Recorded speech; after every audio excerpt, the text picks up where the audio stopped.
ल साथीहरु पोखराको डेभिड फल घुम्ने हैन त आज चाहिँ हाम्रो पोखरामा दोस्रो दिन र आज हामी जाँदै छौं पोखराको डेभिड फल घुम्न।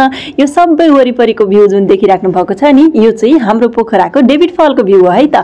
ल डेभिड फल घुम्न हामी अगाडि बढ्यौं र तपाईहरु भ्लगमा अन्तिमसम्म जोडिनु होला।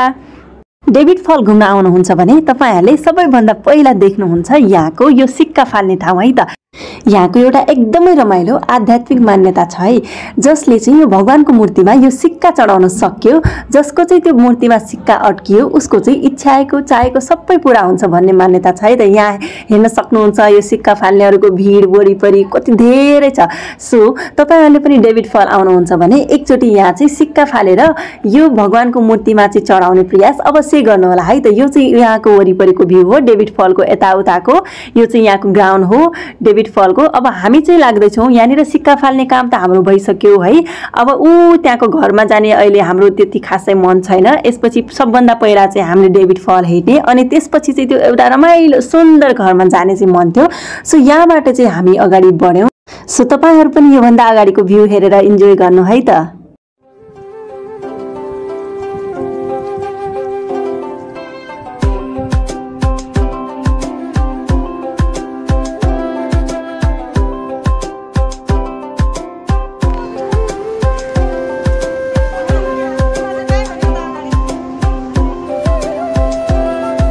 नुहाएर आए। डेभिड फल कस्तो छ पहिलोचोटि अनुभव गरिरहेको छु म चाहिँ यता। साथीहरु झर्ना त हो नि अब अनि के हो त।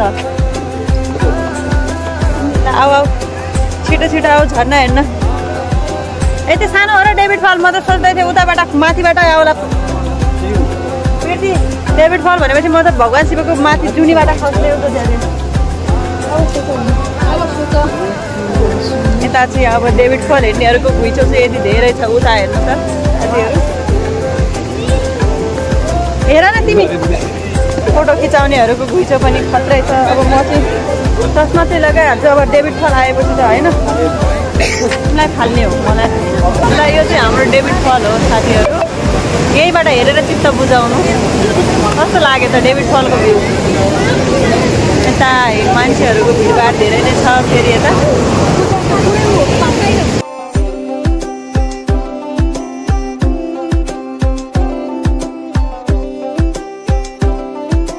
हमारा घटगाडा गाडा दोना सिनेमा डेभिड फल भनेपछि म त खत्रै एक्सपेक्टेसन बोकेर आएको थिएँ।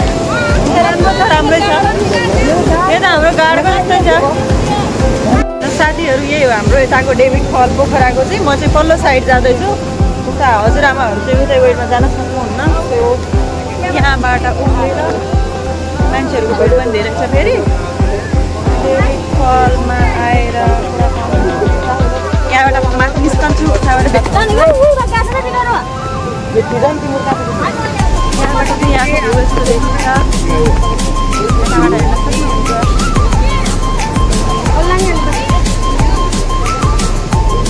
म चाहिँ अनि यो साइडमा आएँ फोटोहरु खिच्न।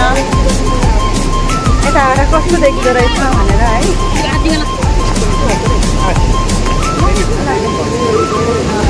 यहाँसम्म हेर्नेहरुको भिडभाड यस्तो छ।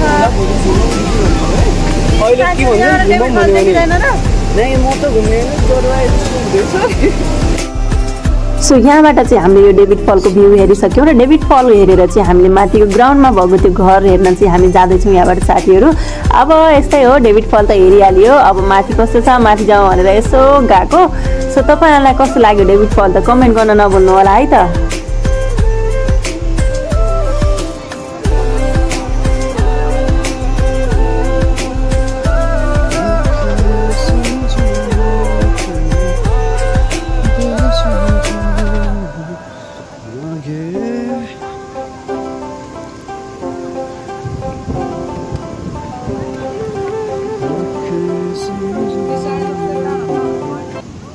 र हामीले त्यो सबै भ्यू हेरेर यहाँको घरको भ्यू हेर्न पुग्यौं। ल हेर्नु त वाट अ भ्यू कस्तो राम्रो के यहाँबाट उता हेरेपछि पुरै त्यो झरना समेतको गाउँ जस्तै देखिने अनि यहाँको रातिको मौसम यति राम्रो हुन्छ यहाँको सनसेट हेर्दा ओ माई गड म त यहीँ डुलिरहँ जस्तै लाग्यो हो साथीहरू सो यो घर चाहिँ एकदमै रमाइलो छ तपाईहरु टिकटक बनाउन भिडियो बनाउन पोखरा आउनुभयो भने चाहिँ डेभिड फलको यो ठाउँ आउन चाहिँ नभुल्नु होला र अब बाँकी कुरो त भन्न बाँकी नै छ है तपाईहरु कति टिकटकमा मात्रै भ्लगहरु हेर्नुहुन्छ के यसो युट्युबको मिस सुदूरपश्चिम अफिसियलमा गएर पनि सब्स्क्राइब गर्ने गरौँ है त यस्तै यस्तै नयाँ भिडियोको लागि सो अब यो भन्दा अगाडिको भ्यू चाहिँ यहाँ फेरि म त यो घरमा देख्ने बित्तिकै टिकटक बनाउनमै बिजी भइहाले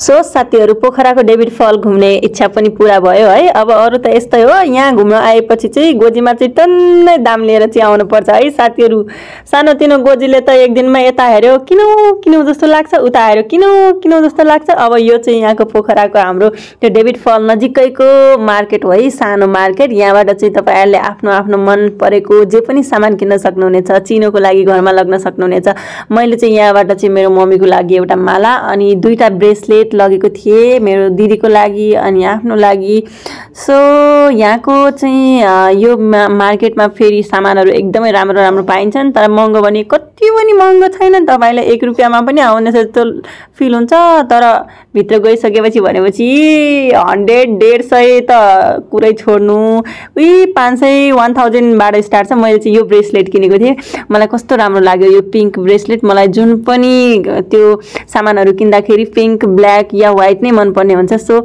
यो चाहिँ एकदमै राम्रो थियो अनि मैले केही न केही निशानी चाहिँ घरमा लगेर जाम भनेर चाहिँ दुईटा ब्रेसलेट किने एउटा चाहिँ मैले यो स्काई ब्लू मा चाहिँ किने र अर्को चाहिँ मैले त्यो ब्रेसलेट हेरिरहेको थिए सो यहाँबाट मेरो साथीहरु पनि हेरिरहेको थिए अब के गर्नु चित्त त बुझाउनै पर्यो यतिको धेरै किन्न त सकिन्न अलिअलि भए पनि हेरेरै चित्त बुझाउँ भनेर चाहिँ मैले र मेरो साथीहरुले चाहिँ यहाँ हेर्न लागेको सो अब यो मार्केटमा फेरि यता उता घुम्यौं अब घर जाने टाइम पनि हुँदै थियो डेभिड फलको भ्यू हेर्दाखेरि त घर जाने मन पनि लागेको थिएन अब दोस्रोचोटी कहिले आउन पाइन्छ पोखरा त्यस्तै हो यो पाली चाहिँ रमाइलो गरेर जाम मौकाले चाहिँ आइन्छ मौकाले भेट हुन्छ भन्छ नि त सो यस्तै हो डेभिड फल आउनु होला घुम्नु होला यहाँको रमाइलो मौसमको चाहिँ आनन्द लिनु होला सो बाँकी भन्ने कुरा चाहिँ युट्युबको मिस सुदूरपश्चिम अफिसियललाई चाहिँ सब्स्क्राइब गर्न नभुल्नु होला सिंगिङहरु अनि त्यहाँको ब्लगहरु धेरै नै जोडिएको छ युट्युबमा गएर हेर्नु होला लौपे अब हेर्या अब निक्करी डेभिड फल